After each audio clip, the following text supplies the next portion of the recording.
नेपालको कुल जनसङ्ख्या 2,91,64,00,000, करिब 22 लाख विदेशमा, 1,49,83,000 औद्योगिक क्षेत्रमा संलग्न। सरकारले 14 वर्षमा साक्षरता अभियानमा 12 अर्बभन्दा बढी सक्दा पनि निरक्षरता उन्मूलन हुन सकेन। अझै 23% नागरिक पढ्न लेख्नै जान्दैनन्। र चीनले नेपाललाई दोस्रो गन्तव्य देशको सूचीमा राखेसँगै होटल तथा पर्यटन व्यवसाय उत्साहित। चिनिया पर्यटकको बसाइ लम्ब्याउन मजबुत पर्यटन नीति बनाउन माग।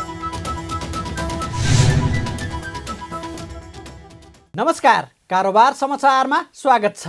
अब समाचार विस्तारमा। नेपालको कुल जनसङ्ख्या 2,91,64,578 रहेको घोषणा गर्दै राष्ट्रिय जनगणना 2078 को नतिजा सार्वजनिक भएको छ। केन्द्रीय तथ्याङ्क विभागले तयार पारेर राष्ट्रिय जनगणना 2078 को अन्तिम नतिजा शुक्रबार विशेष कार्यक्रमबीच प्रधानमन्त्री पुष्पकमल दाहालले सार्वजनिक गर्नुभएको हो। सार्वजनिक भएको तथ्याङ्क अनुसार नेपालमा पुरुषभन्दा महिलाको जनसङ्ख्या करिब 6,50,000 बढी देखिएको छ। 2078 साल मङ्सिर 9 गतेको मध्याह्न 12 बजेसम्ममा पुरुषको सङ्ख्या 1,42,53,551 अर्थात् 48.98% र महिलाको सङ्ख्या 1,49,11,027 अर्थात् 51.02% रहेको छ। यस्तै अन्य लिङ्गमा 2,928 रहेको छ। विभागले पहिलो पटक अन्य लिङ्गको सङ्ख्या गणना गरी सार्वजनिक गरेको हो।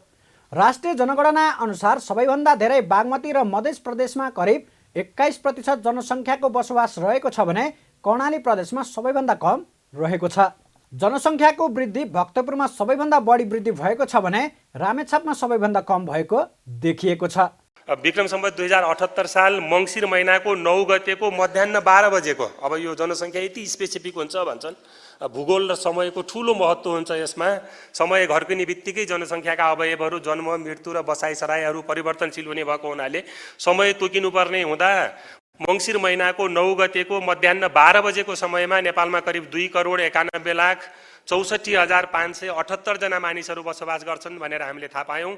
जुन अघिल्लो दशकको तुलनामा विक्रम सम्वत 2068 सालमा हामीले सम्पन्न गरेको जनगणना भन्दा झन्डै 27 लाखले बढी हो।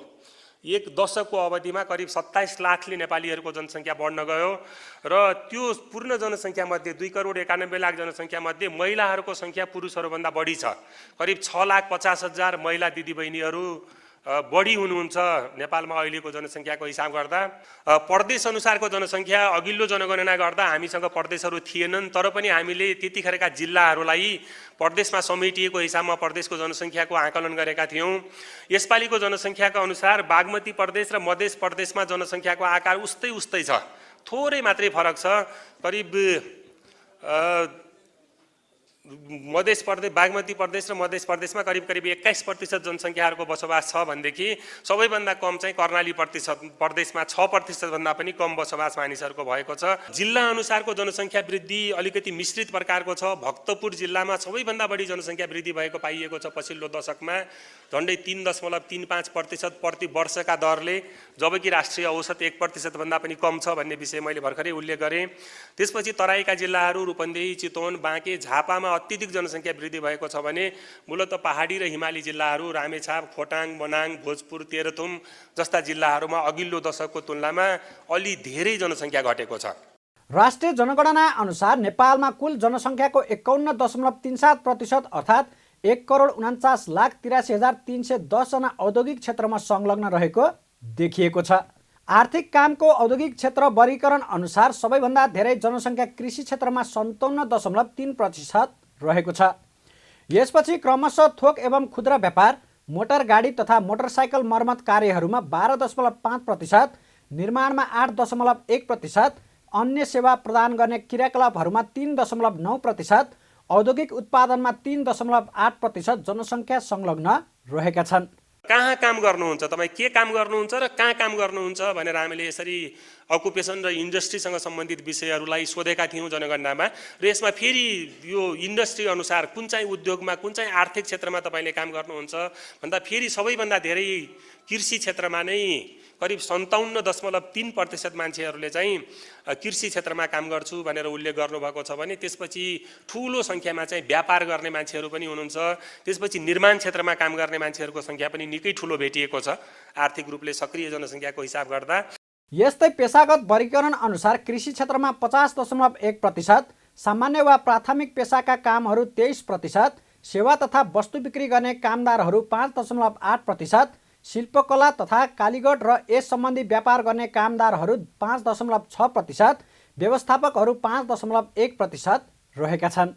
नेपालमा केटाकेटीहरूको सङ्ख्या घट्दै गइरहेको छ भने बुढाबुढीको सङ्ख्या बढ्दै गइरहेको छ। केटाकेटीहरूको सङ्ख्या घट्दै जानुले केही दशकपछि मुलुकको आर्थिक क्रियाकलापहरूमा शिथिलता आउने सङ्केत देखिएको छ। यो चार्टबाट हामीले केटाकेटीको सङ्ख्या घट्न लागेको देख्छौँ। केटाकेटीको सङ्ख्या घट्दैछ, बुढाबुढीको सङ्ख्या बढ्दैछ, तन्नेरीहरूको सङ्ख्या अझै घटेको छैन। अहिले त तन्नेरीहरूको सङ्ख्या ठुलै छ, तर भविष्यमा चाहिँ यसरी केटाकेटीको सङ्ख्या घट्दै जाने हो भने यो आर्थिक क्रियाकलापहरूमा शिथिलता आउन सक्ने हो कि 10, 20, 50 वर्षपछि अब राज्यले यसतर्फ पनि सोच्नुपर्छ कि भन्ने विवरणहरू यो चित्रले प्रस्तुत गरेको छ।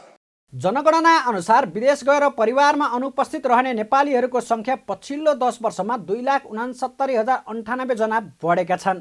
जम्मा 15,55,961 परिवारहरूबाट 21,90,592 जना परिवारमा अनुपस्थित रही विदेशमा अक्सर बसोबास गर्ने रहेको तथ्याङ्कमा देखिएको हो, जसमध्ये पुरुष 82.2% र महिला 17.8% रहेको छ। नेपालमा कुल 75,52,000 घरहरू रहेकामा 54,00,000 आवासीय, 2,33,00,000 व्यापारिक, करिब 28,000 सरकारी घर, 84,000 शिक्षा संस्थाका छन्। 6% घरहरू खाली रहेको पनि तथ्याङ्कमा देखिएको छ। यस्तै तथ्याङ्क अनुसार 23.8% परिवारहरूमा महिलाको नाममा घर जग्गा रहेको पनि देखिएको छ। यो 10 वर्षको अघिको भन्दा 1.1% बिन्दुले बढी हो। नेपालमा करिब 7% मानिस बेरोजगार रहेको देखिएको छ।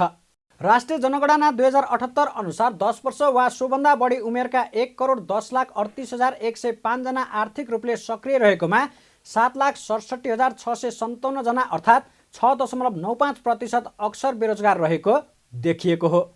अक्सर रोजगारमा रहेको सङ्ख्या भने 93.05% अर्थात् 1,02,70,447 रहेको छ।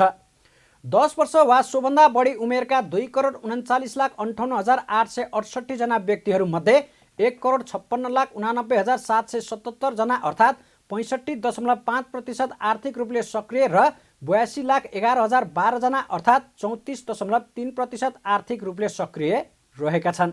आर्थिक रूपले सक्रिय र निष्क्रिय अवस्था नखुलेको व्यक्तिहरूको सङ्ख्या भने 58,079 जना रहेका छन्। आर्थिक काम नगरेका व्यक्तिहरूमध्ये सबैभन्दा धेरै 46.9% विद्यार्थी भएका कारणले आर्थिक काम नगरेको देखिएको छ। त्यसपछि अन्य कारणहरू क्रमशः घरधन्दा 21.9%, वृद्ध अवस्था 11%, पारिवारिक हेरचाह 7.5%, अन्यमा 7.4%, अशक्त वा बिरामी 2.5%, पेन्सन 2.2% र सामाजिक कार्य वा स्वयंसेवा 0.3% रहेको छ। सरकारले साक्षरता अभियान सुरु गरेका दशक बितिसक्दा समेत निरक्षरता उन्मूलन हुन सकेको छैन। सरकारले 2 वर्षभित्र निरक्षरता उन्मूलन गर्ने लक्ष्यका साथ आर्थिक वर्ष 2065-66 मा साक्षरता अभियान सुरु गरे पनि 14 वर्ष बितिसक्दा समेत उन्मूलन हुन नसकेको हो। शुक्रबार सार्वजनिक भएको राष्ट्रिय जनगणना 2078 को प्रतिवेदन अनुसार 23% नागरिक अझै निरक्षर छन्। प्रतिवेदन अनुसार साक्षरता दर जम्मा 76.3% छ। यो 10 वर्ष अघिको भन्दा 10.4% मात्रै बढी हो। पछिल्लो 10 वर्षमा पुरुषको साक्षरता दर 83.6% र महिलाको 69.4% पुगेको तथ्याङ्क विभागले जनाएको छ। 2068 को जनगणना अनुसार कुल साक्षरता दर 65.9% थियो। तथ्याङ्क विभागका उपप्रमुख डाक्टर हेमराज रेग्मीले जनगणना 2078 अनुसार नेपालमा पुरुषको भन्दा महिलाको साक्षरता दर 14.2% रहेको बताउनुभयो। शैक्षिक स्थितिमा राम्रो सुधार भएको छ, तर पनि पूर्णता प्राप्त गरिसकेको छैन। अहिले पनि त्यो 2,66,00,000 जनसङ्ख्या जो 5 वर्षभन्दा माथि उमेर समूहको, जसलाई हामी साक्षरताका विवरणहरू सोध्ने गऱ्यौँ, त्यसमध्ये करिब 2,03,00,000 जना मात्र पढ्न र लेख्न दुवै जान्ने देखिनु भएको छ, जुन समग्र जनसङ्ख्याको करिब 76% हो। यसमा पनि महिला र पुरुषको थोरै विभेद देखिन्छ। पुरुषहरू करिब 84% साक्षर हुनुहुन्छ भने महिलाहरू करिब 70% जति मात्रै साक्षर हुनुहुन्छ। जिल्ला अनुसारको साक्षरता दरको कुरा गऱ्यौँ भने काठमाडौँ, ललितपुर, भक्तपुर, कास्की, चितवन जस्ता जिल्लाहरूमा साक्षरता दर सबैभन्दा धेरै छ, 90% भन्दा पनि बढीको हाराहारीमा छ भने रौतहट, महोत्तरी, सर्लाही, हुम्ला, बारा जस्ता तराईका र केही हिमाली जिल्लाहरूमा चाहिँ साक्षरता दर अहिले पनि 60% को हाराहारीमा रहेको हामीले पाएका छौँ। सरकारले साक्षरताका नाममा हालसम्म 12 अर्ब रुपियाँभन्दा बढी सकिसकेको छ भने साक्षरताका नाममा हरेक वर्ष बजेट छुट्याइने गरिएको छ।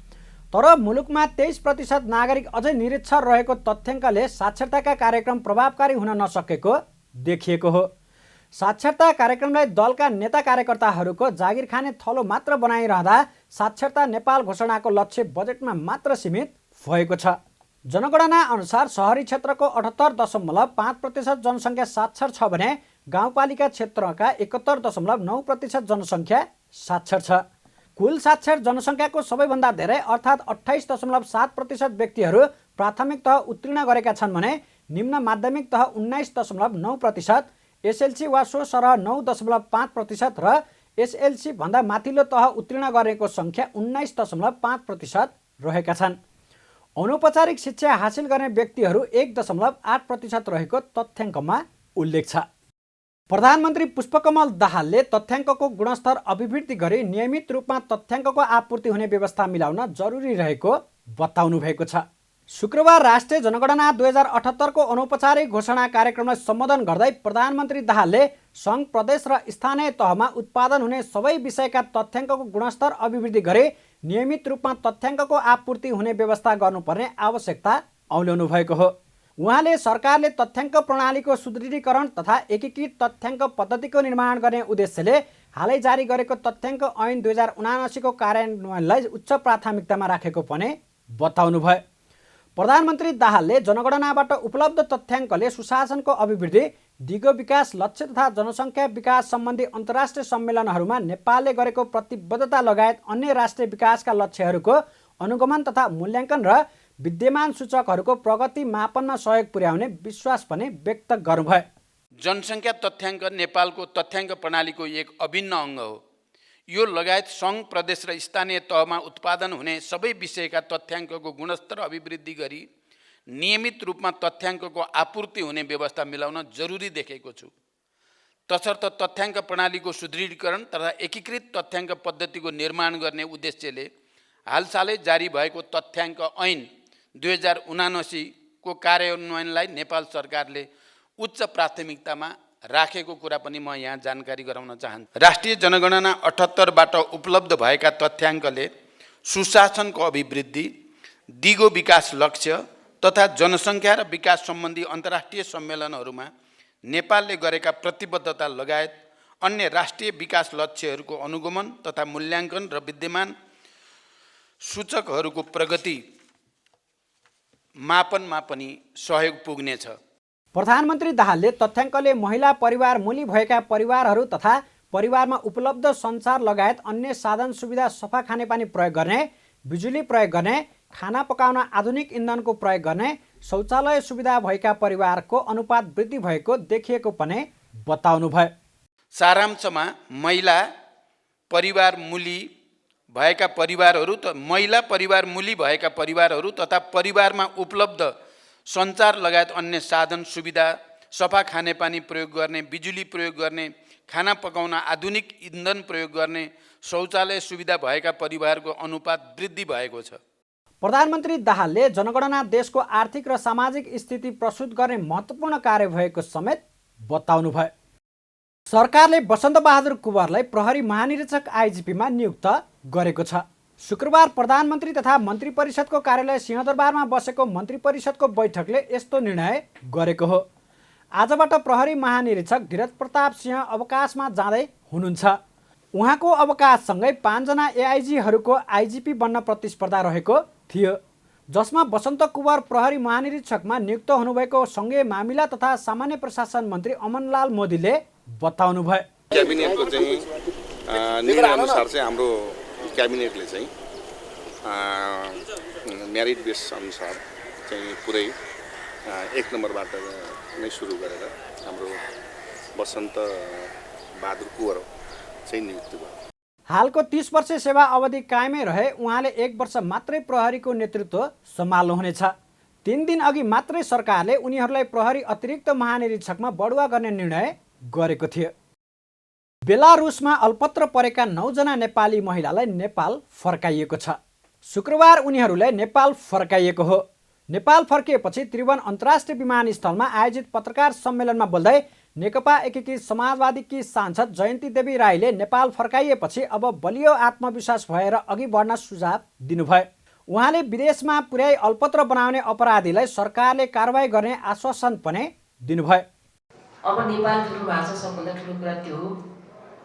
र तपाईहरुलाई जुन यस्तो स्थिति पुर्यायो, जसले बेपत गरायो, अझ त्यो बदमाश र त्यो फटाहालाई हामी कानुनको कठघारमा उभाउँछौँ र अपराधीलाई हामी खोज्नेछौँ र सजाय दिनेछौँ र तपाईहरुलाई न्याय दिनेछौँ। पीडित 9 जना महिलालाई विभिन्न सङ्घ संस्थाहरूको सहयोगमा नेपाल फर्काइएको हो।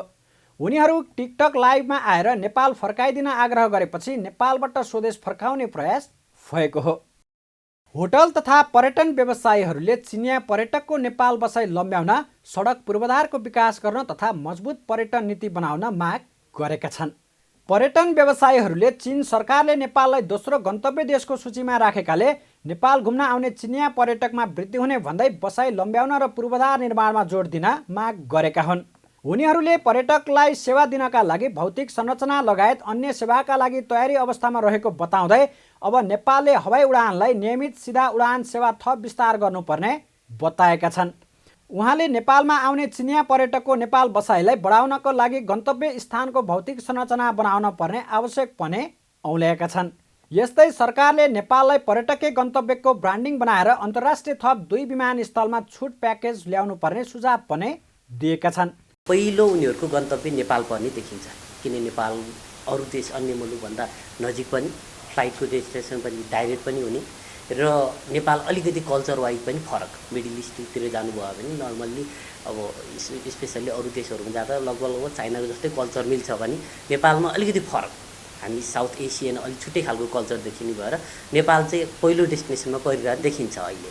सो हामीले के गर्नु पर्यो भने फ्लाइटका कनेक्टिभिटी बढाउने, यसमा हाम्रो नयाँ एयरपोर्ट पनि 2टा एयरपोर्ट हामीसँग रेडी भइसकेका छ। चाइनामा पनि यो 3 वर्षमा धेरै ठाउँमा नयाँ एयरपोर्ट बनिसकेका छन्। हामीले चार्टर फ्लाइट गर्न सक्छौँ सुरुमा। प्राइभेट सेक्टर त हामी त अलरेडी रेडी छौँ, त्यहाँ कलेक्सन गरेर चाहिँ त्यो फ्लाइटलाई चाहिँ एउटा भोल्युम पुर्याउनलाई हामी रेडी छौँ भने नेपाल सरकारबाट एउटा समन्वय भएर विभिन्न एयरलाइन्सहरू छन्। हाम्रो नेपालबाट नेपाल एयरलाइन्स, हिमालयन एयरलाइन्स पनि ओडिरहेछ। चाइनाकै चाइना साउदर्न भयो, एयर चाइनाले पनि फ्लाइट गरिरहेको छ र नयाँ जुन नयाँ बनेको एयरपोर्ट छ त्यसमा अहिले हामीले तत्काल गर्न सकिने। अब भोलि लामो समयको लागि पछिल्लो पार्टमा गर्ने भनेको त अरू त्यो पाइपलाइनमा रहन्छ नै, यो चाहिँ तत्कालै गर्न सक्ने एउटा पार्ट फ्लाइट कनेक्टिभिटी छ। र सेकेन्ड भनेको टिबेट घुम्न आउने पर्यटकलाई नेपालमा टार्गेट गरे तिनीहरूलाई चाहिँ केरुङ अथवा तातोपानी बोर्डर मार्फत चाहिँ भनौँ न रोडबाट चाहिँ नेपालमा ल्याउन सकिन्छ, जुन चाहिँ भोल्युम एकदमै बेसी हामीले सोचेको भन्दा, र रोडबाट पनि एकदमै हाई एन्ड खालको चाहिँ टुरिस्टहरू नेपालमा भित्राउन सकिन्छ। जति पनि अब पर्यटन आउँछन् एउटा कनेक्टिभिटी पनि हैन, चाइनाबाट एउटा आउँदाखेरि एयरलाइन्स उनीहरूको मात्र चलिरहेको छ नि त अहिले हेर्नुभयो भने, हाम्रो त कमै छ। त्यो पनि रेगुलर हुनु पऱ्यो। चाइना बाहिर जुन हामीले अरू युरोपियन डेस्टिनेसनहरू बाहिर यो साउथ इस्ट एसियन या अरू डेस्टिनेसन त्यहाँ पनि हाम्रो डाइरेक्ट कनेक्टिभिटी हुनु पऱ्यो। र अर्को कुरा प्राइभेट सेक्टरले पनि केही ल्याउन सक्छ, जस्तै चार्टर फ्लाइट होस् या अरू डाइरेक्ट हामीले लिङ्क गर्न सक्छौँ, त्यसमा पनि सहजीकरण गर्नु पऱ्यो कि यसमा चाहिँ मेन गभर्मेन्टकै रोल आउँछ। एउटा त नीति पनि हुनु पऱ्यो, पर्यटन नीति। हिजो अस्तिको हाम्रो मन्त्रीज्यूको एउटा भनाइ पनि थियो कि पर्यटन नीति नै बनाएको छैन, त्यसमा पनि समेट दिनु पऱ्यो। र अर्को कुरा इन्फ्रास्ट्रक्चरमा चाहिँ गभर्मेन्टले हामीलाई सपोर्ट गरिदियो भने हैन, त्यसमा त्यो भयो भने चाहिँ हाम्रो पर्यटक चाहिँ त्यत्तिकै पनि बढ्छ कि। त्यसकै अनुसार चाहिँ हामीलाई सपोर्ट चाहिँ गभर्मेन्टले पोलिसीमा र अनि इन्फ्रास्ट्रक्चरमा गरिदियो भने चाहिँ हामीलाई धेरै नै सहजीकरण हुन्छ। गभर्मेन्ट आफैले चाहिँ नेपाललाई चाहिँ ब्रान्डिङको रूपमा र त्यो एयरपोर्ट दुईटालाई पनि छुट दिएर हुन्छ या कुनै कारणले चाहिँ अट्र्याक्टिभ चाहिँ प्याकेज दिएर हुन्छ, त्यो चाहिँ ल्याउनु पऱ्यो कि। त्यसले गर्दाखेरि चाहिँ समग्र त्यो क्षेत्र होस् नेपालको टुरिज्म पनि बढ्छ। कोभिड-19 महामारीको कारण चीन सरकारले चिनिया नागरिकलाई विदेश घुम्न रोक लगाएको थियो। तर केही दिन अघि मात्रै चीन सरकारले आफ्ना नागरिकका लागि नेपाललाई गन्तव्य मुलुकको दोस्रो सूचीमा राखेको छ। यसबाट नेपालमा आउने चिनिया पर्यटकमा विगतको भन्दा वृद्धि हुँदै जाने व्यवसायीहरूको अपेक्षा छ। उनीहरूले चिनिया पर्यटक आउँदा होटल गाइडहरूले प्रत्यक्ष रूपमा लाभ लिनुका साथै नेपाली उत्पादनहरू समेत बढी खपत हुने विश्वास समेत लिएका छन्। व्यावसायिक गतिविधि चलायमान हुने नीतिगत व्यवस्था गरे अर्थतन्त्रमा सुधार आउने सरकारवालाहरूले बताएका छन्। शुक्रबार नेकपा कम्युनिस्ट समाजवादी पार्टीको अर्थ विभागले आयोजना गरेको कार्यक्रममा सरकारवालाहरूले सरकार र राष्ट्र बैङ्कले व्यावसायिक गतिविधि चलायमान हुने नीतिगत व्यवस्था गरे अर्थतन्त्रमा सुधार आउने बताएका हुन्। कार्यक्रममा नेपाल उद्योग वाणिज्य महासङ्घका वरिष्ठ उपाध्यक्ष चन्द्रप्रसाद ढकालले बिग्रँदो अर्थतन्त्रलाई सुधार गर्नका लागि सरकारले व्यावसायिक गतिविधि चलायमान बनाउने नीतिगत टुल्सहरू प्रयोग गरे बजारमा तरलता सहज रूपमा उपलब्ध हुने वातावरण बनाउन आवश्यक रहेको उल्लेख गर्नुभयो। उहाँले सरकारले व्यवसायीहरूले माग गरे अनुसार आवश्यक नीतिगत व्यवस्था गरे अर्थतन्त्र सुधार हुन धेरै समय नलाग्ने विश्वास समेत व्यक्त गर्नुभयो। अहिले यो हेर्दाखेरि वास्तवमा रेमिट्यान्स चाहिँ बढेको चाहिँ अवस्था चाहिँ छ। त्यसै गरेर टुरिस्टहरू पनि नेपालमा आउने क्रमहरू चाहिँ उनीहरूले निकै बढेको चाहिँ अवस्था छ। अहिले जस्तो ब्याङ्क तथा वित्तीय संस्थाको चाहिँ यो जुन भनौँ न यो अलिकति जुन लगानी योग्य चाहिँ जुन यो सिडी रेसियोको जुन चाहिँ कुराहरू छ त्यो पनि अलिकति सुधार भएर चाहिँ आएको चाहिँ छ। र मलाई लाग्छ यसलाई चाहिँ अलिकति यो अहिलेको अवस्थालाई चाहिँ नेपाल सरकार र नेपाल राष्ट्र ब्याङ्कले केही टुल्सहरू चाहिँ युज गरेर वास्तवमा केही भन्नाले अलिकति यो जुन खास यो व्यावसायिक एक्टिभिटीहरू चाहिँ अलिकति चलायमान बनाउनलाई केही टुल्सहरू युज गरेर यदि लगानी योग्य पुँजी यदि हाम्रो यो ब्याङ्किङ सेक्टरमा अलिक सहज हिसाबले चाहिँ जाने किसिमको चाहिँ वातावरण चाहिँ यदि चाहिँ हुने हो भने मलाई लाग्छ यो अलिकति जुन एउटा हाम्रो यो सुधार गर्नलाई त्यति धेरै समय लाग्छ भन्ने पनि मलाई चाहिँ लाग्दैन। महासङ्घका वरिष्ठ उपाध्यक्ष ढकालले बैङ्कको ब्याज दर घटाउन सरकार र राष्ट्र बैङ्कले दिन सक्ने सहुलियत दिए घट्न सक्ने पनि बताउनु भयो। उहाँले अब एकले अर्कोलाई दोष लगाउने भन्दा पनि राष्ट्र बैङ्क नेपाल सरकार निजी क्षेत्र सहकार्य गरेर अगाडि बढ्न आवश्यक रहेको पनि औल्याउनु भयो। ग्लोबल आइएमएफ बैङ्कले मण्डला चित्रकलालाई समावेश गरेर विक्रमसम्म 2080 को क्यालेन्डर सार्वजनिक गरेको छ। शुक्रबार एक कार्यक्रमबीच नेपाल उद्योग वाणिज्य महासङ्घका वरिष्ठ उपाध्यक्ष तथा बैङ्क सञ्चालक समितिका अध्यक्ष चन्द्रप्रसाद ढकाल, बैङ्कका सञ्चालकहरू रामबहादुर भण्डारी, मदनलाल जोशी र देवेन्द्र प्रताप शाह, प्रमुख कार्यकारी अधिकृत रत्नराज बजाचार्य तथा मण्डला चित्रकलाकारद्वय भाइराजा साक्य र वाङ लामाले संयुक्त रूपमा उक्त क्यालेन्डर सार्वजनिक गर्नुभएको हो। ग्लोबल आइएमएफ बैङ्कले हरेक वर्ष आफ्नो क्यालेन्डरमा स्थानीय कला संस्कृति र परम्पराको प्रवर्धनलाई प्राथमिकता दिँदै आएको छ। कार्यक्रममा बैङ्कका अध्यक्ष ढकालले नयाँ क्यालेन्डर मार्फत मण्डला चित्रकला प्रवर्धन तथा कलाकारको सम्मानमा योगदान पुग्न सक्ने बताउनुभयो। मुलुकभित्रका मौलिक तथा प्रचार हुन नसकेको संस्कृति फैलाउने अभियानमा ग्लोबल आइएमएफ बैङ्क स्थापना कालदेखि नै सक्रिय रहेको उल्लेख गर्दै उहाँले आउने दिनमा पनि लोक कला संस्कृति र कलाकारलाई प्रवर्धन गर्न ग्लोबल आइएमएफ बैङ्क प्रतिबद्ध रहेको बताउनुभयो। जुन यो हाम्रो क्यालेन्डरमा जुन यो मण्डलाको चाहिँ ऊ चाहिँ राखिएको चाहिँ छ, म चाहिँ ग्लोबल आइएमएफ ब्याङ्कको चाहिँ तर्फबाट म चाहिँ यहाँहरूलाई चाहिँ के पनि भन्न चाहिँ चाहन्छु भने आउने वर्षहरूमा पनि खास गरेर नेपालको कला संस्कृतिलाई चाहिँ प्रमोट पनि चाहिँ गर्ने र सँगसँगै यहाँका कलाकारहरू अथवा भन्नाले यहाँको चाहिँ भन्नाले जुन एउटा मौलिक चाहिँ जुन हामीहरूको जुन यो परम्परागत जुन हाम्रो यो सिस्टम छ त्यसलाई चाहिँ प्रमोट चाहिँ गर्ने चाहिँ हिसाबको कला संस्कृतिका कुराहरूलाई अगाडि बढाउने कार्यक्रममा आउने वर्षहरूमा पनि वास्तवमा हामी सहभागी हुनेछौँ भन्ने एउटा विश्वास पनि दिलाउन चाहिँ चाहन्छु। चित्रकलामा 2 दशकदेखि सक्रिय कलाकारद्वय भाइराजा साक्य र वाङ लामाले तयार पार्नुभएको मण्डला चित्रकलालाई क्यालेन्डरमा समाविष्ट गरिएको बैङ्कका प्रमुख कार्यकारी अधिकृत बजाचार्यले जानकारी दिनुभयो। राष्ट्रिय सभा अन्तर्गतको दिगो विकास तथा सुशासन समितिले राष्ट्रिय सभाबाट पारित सङ्कल्प प्रस्तावको कार्यान्वयनको अनुगमन गर्न उपसमिति गठन गरेको छ। गत बुधबार बसेको राष्ट्रिय सभाको बैठकले दलित समुदायका विभेद र उत्पीडनहरूको अन्त्य गरी सामाजिक सांस्कृतिक आर्थिक राजनीतिक समानता समृद्धि र सामाजिक न्याय सुनिश्चित गर्ने सम्बन्धी सङ्कल्प प्रस्ताव सर्वसम्मत रूपमा पारित गरेको थियो। राष्ट्रिय सभा सदस्य भुवन बहादुर सुनवारको प्रस्तावमा तथा राष्ट्रिय सभा सदस्यहरू सुरेश कुमार आले, गोपी बहादुर सार्के अछामे, तुलप्रसाद विश्वकर्मा, नरपति लुहार र सिंहबहादुर विश्वकर्मा लगायत 18 जना सदस्यहरूको समर्थनमा सो सङ्कल्प प्रस्ताव पारित भएको थियो। शुक्रबार बसेको समितिको बैठकले सो सङ्कल्प प्रस्तावको कार्यान्वयनको अवस्थाको अनुगमन गर्न समिति सदस्य भुवन बहादुर सुनवारको संयोजकत्वमा 3 सदस्यीय उपसमिति गठन गरेको हो। उपसमिति सदस्यहरूमा तुलप्रसाद विश्वकर्मा र सिंहबहादुर विश्वकर्मा रहनुभएको छ। त्यो सभाले चाहिँ राष्ट्रिय सभाले त्यो सङ्कल्प प्रस्ताव पारित गर्दै गर्दाखेरि नेपाल सरकारलाई आवश्यक निर्देशनहरू दिएको थियो। सँगसँगै संसदमा सँगै संसदका विषयगत समितिहरूलाई आफ्नै विषयभित्र पर्ने विषयहरूलाई चाहिँ त्यसको अनुगमन गर्नको लागि चाहिँ कार्यान्वयनको अवस्था के छ त्यसलाई अनुगमन गर्नु भनेर पनि निर्देशन प्राप्त भएको थियो।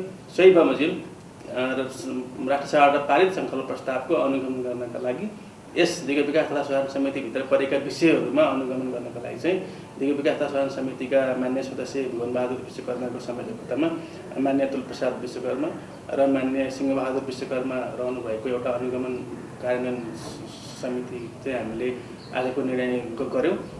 उपसमितिको कार्यकाल समितिको कार्यकालभरि रहनेछ। उपसमितिले आगामी असारसम्ममा आफ्नो कामको प्रतिवेदन पेश गर्नुपर्ने र अरू प्रगति विवरण भने उपसमितिको कार्यकाल सकिनु 1 महिना अगाडिसम्म बुझाउन सकिने जनाएको छ। कारोबार समाचारमा अब सुन चाँदी र विदेशी विनिमय दर सम्बन्धी जानकारी।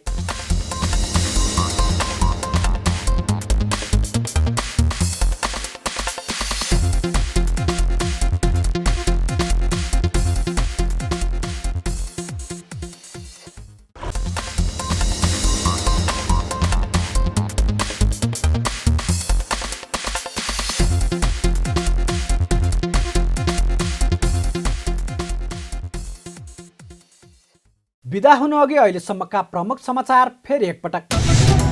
नेपालको कुल जनसङ्ख्या 2,91,64,000, करिब 22 लाख विदेशमा, 1,49,83,000 औद्योगिक क्षेत्रमा संलग्न। सरकारले 14 वर्षमा साक्षरता अभियानमा 12 अर्बभन्दा बढी सक्दा पनि निरक्षरता उन्मूलन हुन सकेन। अझै 23% नागरिक पढ्न लेख्नै जान्दैनन्। र चीनले नेपाललाई दोस्रो गन्तव्य देशको सूचीमा राखेसँगै होटल तथा पर्यटन व्यवसाय उत्साहित। चिनिया पर्यटकको बसाइ लम्ब्याउन मजबुत पर्यटन नीति बनाउन माग। कारोबार समाचार सकियो। हामीलाई बिदा दिनुहोस्। नमस्कार।